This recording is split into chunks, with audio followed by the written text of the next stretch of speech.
नमस्कार, मी कपिल. माझ्यासोबत आहे अश्विनी. अश्विनी, खूप खूप स्वागत. Thank you. निमित्त आहे आफ्टर OLC या सिनेमाचं ट्रेलर लॉन्चचं. अश्विनी खूपच वेगळ्या रूपात सिनेमात दिसली आहे.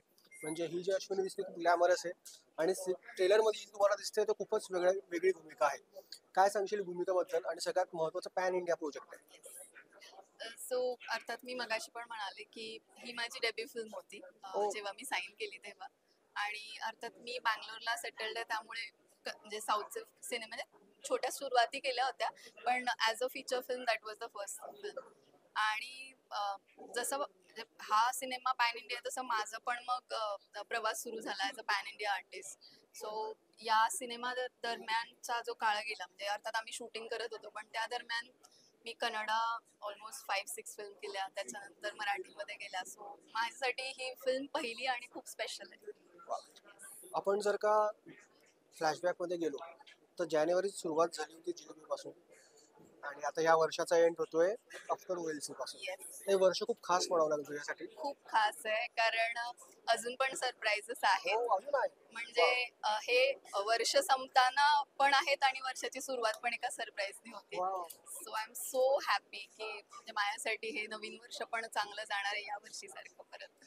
पण जेव्हा पण एक अभिनेत्री किंवा एक कलाकार सुरुवातीला प्रोजेक्टला अप्रोच होतात, त्यांचं नेहमी स्वप्न असतं की चुलबुली टाईप, ग्लॅमरस, काहीतरी नाच गाणं रोमांस अशा भूमिका असाव्या.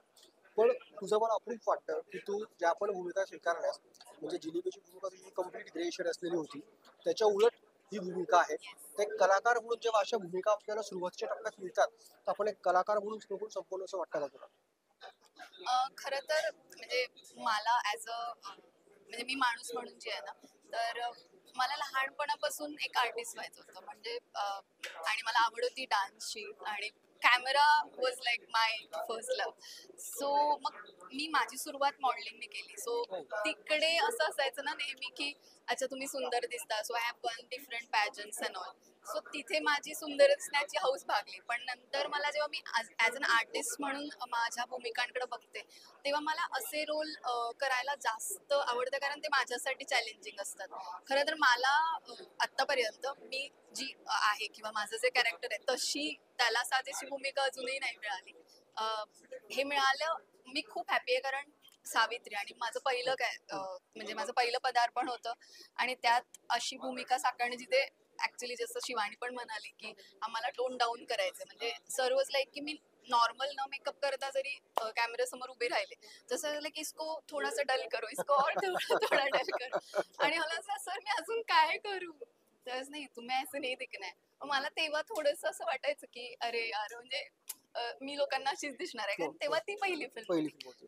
पण नंतर मला डेफिनेटली ही खूप स्ट्रॉंग फिल्म आहे, कारण या सगळं म्हणजे सगळी टीम खूप स्ट्रॉंग आहे, सगळे जे लोक जोडले गेले, त्यामुळे या फिल्मचं नावच काफी होतं मला बाकीची कामं मिळण्यासाठी. आणि मग मला आवडलं, म्हणजे इवन जिलबी पण मला खूप मजा आली ते करताना ॲज अ आर्टिस्ट, कारण वेगवेगळे इमोशन्स पोर्ट्रे करायला मिळाले. आणि अर्थात या फिल्ममध्येच मी एवढं एक्सप्लोअर केलं इमोशन वाईज, ते मी आता नाही सांगू शकत.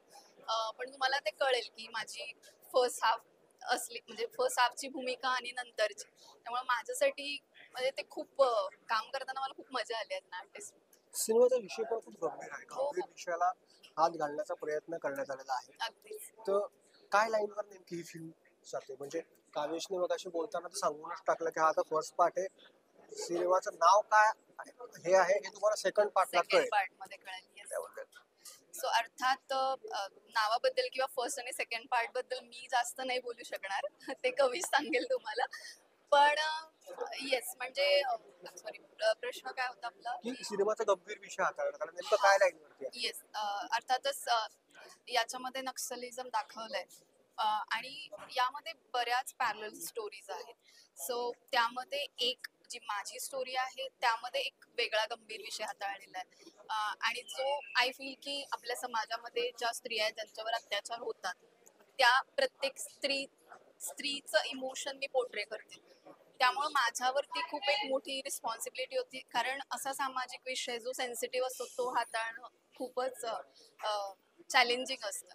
आणि इवन दो आम्ही या फिल्ममध्ये नक्षलिझम आहे, पण त्याही व्यतिरिक्त एक group of people who are standing for innocent people आणि ज्यांच्यावर अन्याय झालाय तर त्या लोकांसाठी किंवा सत्यासाठी मदत करणारे लोक जे आहेत तर त्या पद्धतीने जर आपण हे पाहिलं तर हे खूप म्हणजे इन्स्पायरिंग आहे.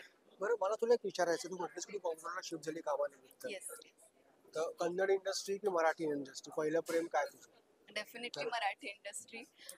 पण कन्नडामध्ये पण मला काम करायला आवडतं कारण म्हणजे बाय मला विचारलं तर माझं सगळं इकडेच आहे पण तिथे काम केल्यानंतर मला कन्नडा इंडस्ट्री बद्दल डेफिनेटली तो रिस्पेक्ट आणि प्रेम आहे कारण तिकडचे सगळेच लोक टेक्निशियन्स आणि डिरेक्टर्स जेवढा म्हणजे ते स्ट्रॉंग इन देअर स्किल्स पण त्याच व्यतिरिक्त जो रिस्पेक्ट असतो आणि काम करण्याची पद्धत दॅट्स अमेझिंग. तर त्यामुळे मला कन्नडामध्ये पण आता equally I am working in both मजा इंडस्ट्रीज. कुठे येते जास्त? आपल्या इंडस्ट्रीत डेफिनेटली. आणि म्हणजे फरक काय जाणवतो कन्नड इंडस्ट्री आणि मराठी इंडस्ट्री मधला फरक काय जाणवतो? मला जाणवलेला फरक की अर्थातच प्रेक्षक वाईज बघायला गेलो तर आपले मराठी प्रेक्षक खूप सुजाण आहेत आणि त्यांना म्हणजे त्यांच्यासाठी जर ऍज अन आर्टिस्ट मला काम करायचं असेल तर मला तेवढ्या ताकदीने काम करावं लागतं कारण ते सिनेमा पाहताना खूप स्किल्सनी पाहतात किंवा त्यांना त्यांच्या मनावर आपली छाप पाडणं खूप आवडतं. कन्नडा इंडस्ट्रीमध्ये people are already motivated by films आणि ते आर लाईक की म्हणजे अक्षरशः दुधाने अंघोळ घालतात पोस्टर्सना एवढं प्रेम असतं त्यामुळे तिथे ऍज अन आर्टिस्ट तुम्हाला प्रेम मिळतं आणि रिस्पेक्ट डेफिनेटली आहे.